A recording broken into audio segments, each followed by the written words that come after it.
Welcome to Middle East Briefing. The content of the briefing includes: Palestinian government resigns in step toward post-Gaza war overhaul. Palestinian authorities government submits resignation as U.S. calls for change. Israeli delegation heads to Qatar for ceasefire deal push. Israel army proposes evacuation plan for Gaza areas of fighting. Palestinian territories Prime Minister Shataya quits.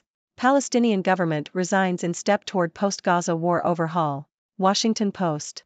The Palestinian Authority's Prime Minister, Mohammed Shataya, has offered the resignation of the entire government, opening the possibility for a reshuffled administration.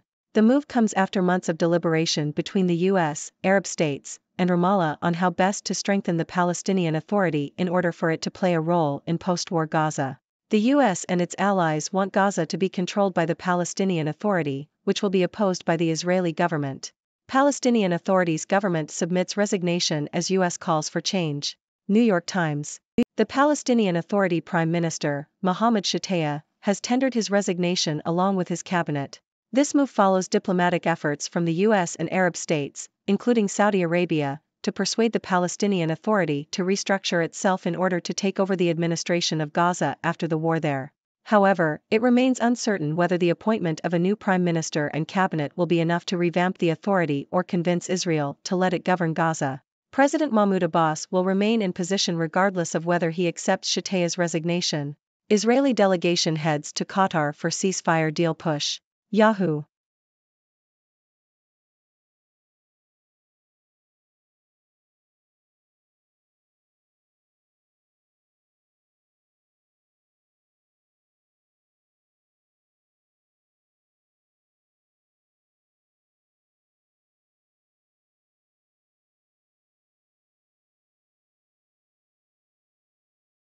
Israel Army proposes evacuation plan for Gaza areas of fighting. South China Morning Post. Israel has proposed a plan to evacuate civilians from areas of fighting in Gaza, according to Prime Minister Benjamin Netanyahu's office. The situation in Gaza is becoming increasingly dire, with the UN Aid Agency for Palestinians urging political action to prevent famine. The need for an evacuation from Rafah has become particularly pressing, with Israel's military stating that a ground invasion is necessary. Palestinian territories Prime Minister Shataya quits. South China Morning Post. The Prime Minister of the Palestinian territories, Mohammed Shataya, has resigned following the recent developments in the region, including the Israel-Gaza war. Palestinian President Mahmoud Abbas reportedly requested the resignation under pressure from Arab countries and the United States. This move is seen as a step towards achieving peace in the Middle East by reforming the Palestinian Authority, PA, to govern Gaza once the war is over. Shataya's resignation could open the door to a two-state solution, although there are many obstacles, including strong Israeli opposition. The formation of a new government could take weeks or months, and its success will depend on ending the war in Gaza and achieving an internationally supervised withdrawal of Israeli forces. The U.S. is pushing for a reformed PA to govern Gaza after the war, but Israel rejects this plan. The PA could also form a technocratic government with people who have no party affiliation. The Gaza war was triggered by a massacre carried out by Hamas militants and other extremist Palestinian organizations in Israel in October. Since then, the situation in the West Bank has worsened, with an increase in settler violence against Palestinians. Israel criticism at Berlinale sparks controversy. Deutsche Welle.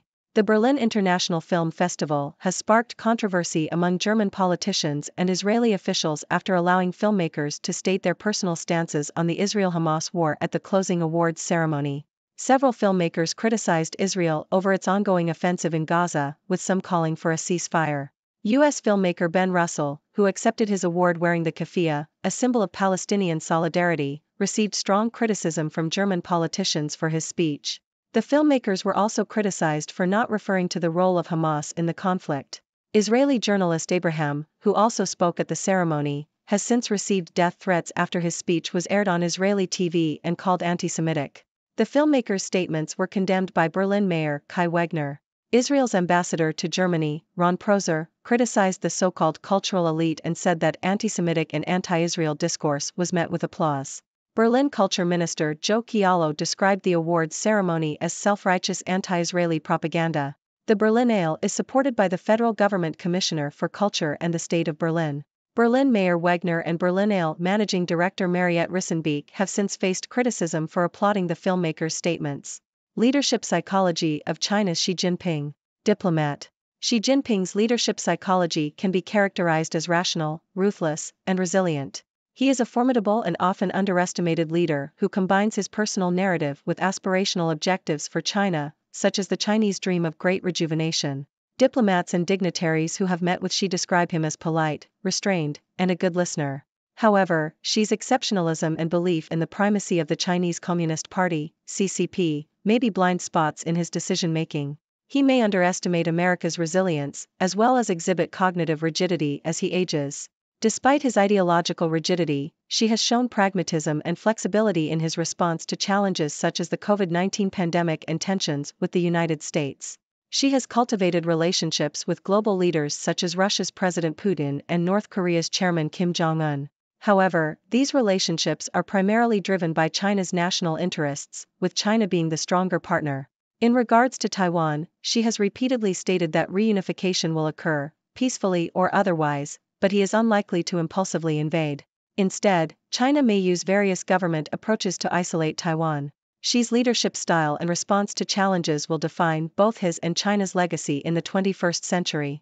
As China asserts itself globally and counters America's influence, it is important to understand Xi's psychology and governance outcomes. Israel halts rate cuts as inflation worry stalks war economy. Bloomberg. Israel's central bank, Bank of Israel, has left interest rates unchanged at 4.5% due to concerns that inflation may accelerate as the war against Hamas continues. The central bank has maintained an easing bias and will continue with rate cuts if inflation stabilizes. The Bank of Israel's research department projects the interest rate at 3.75% to 4% in Q4 2024, potentially implying 4 cuts this year. Lawfare on Israel's war on Gaza reaches Germany. Will the case succeed? Al Jazeera. Lawyers in Germany have filed charges against senior politicians, including Chancellor Olaf Scholz, accusing them of aiding and abetting genocide in the Gaza Strip. The case centers around alleged complicity given Germany's continued support of Israel despite the high civilian death toll amid incessant bombardment. The lawyers argue that German politicians are responsible for aiding and abetting acts of genocide in the Palestinian territories due to statements made in support of Israel, the withdrawal of German funding for the UN Relief and Works Agency for Palestine refugees in the Near East, UNRWA, and German weapons exports to Israel. The charges have been backed by civil society organizations and are being filed following the interim ruling by the International Court of Justice, ICJ, which stated that it was plausible that Israeli acts in Gaza amounted to genocide. Similar court cases have been launched in the US and the Netherlands, with varying degrees of success. Local law experts suggest it is unlikely the German case will succeed. Israeli airstrikes in Lebanon are the deepest in years. New York Times. Israeli airstrikes hit targets associated with Hezbollah in the Bekaa Valley in Lebanon on May 16. The Israeli military said that its fighter jets had struck Hezbollah air defenses in response to a surface-to-air missile attack that had downed an Israeli drone over southern Lebanon. At least 2 Hezbollah fighters were killed in the Israeli airstrikes and at least 6 other people were wounded. The airstrikes were the first time the Israeli military had hit the Bekaa Valley during the current conflict. Well, my dear viewers, it seems like the situation in the Middle East just keeps getting more and more complicated. We've got the Palestinian government resigning, Israeli delegations heading to Qatar for ceasefire negotiations, and even Israeli airstrikes in Lebanon. It's like a never-ending roller coaster of political drama over there. Let's start with the resignation of the Palestinian government. Prime Minister Mohammed Shtayyeh has offered the resignation of the entire government, which opens up the possibility for a reshuffled administration. This move comes after months of deliberation on how to strengthen the Palestinian Authority and allow it to take control of Gaza after the war. The US and its allies want this, but of course, Israel is opposed.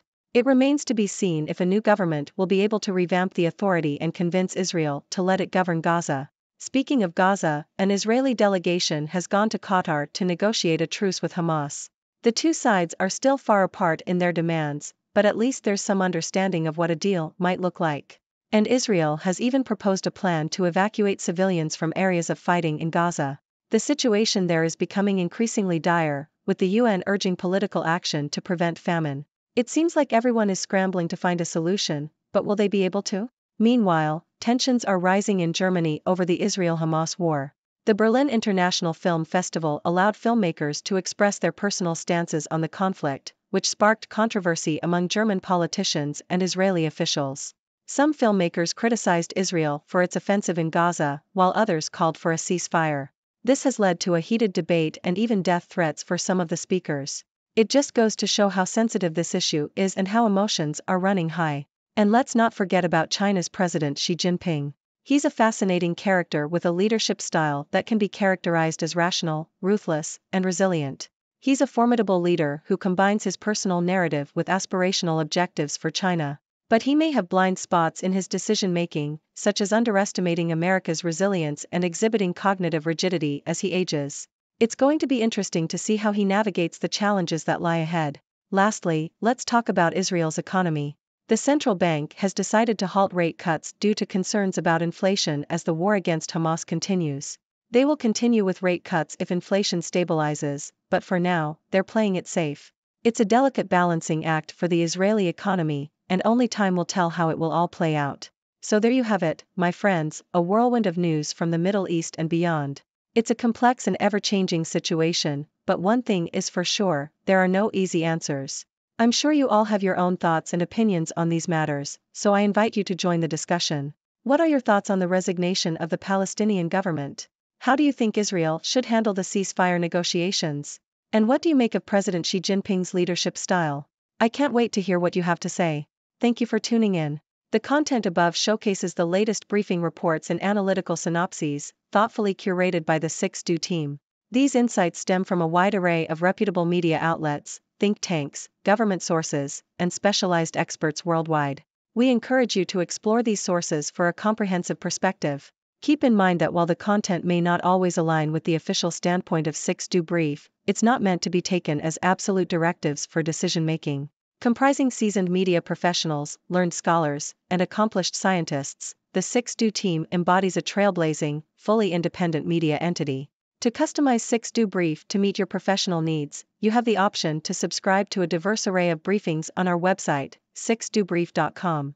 Regardless of your location, you can conveniently receive 6Do Brief via email.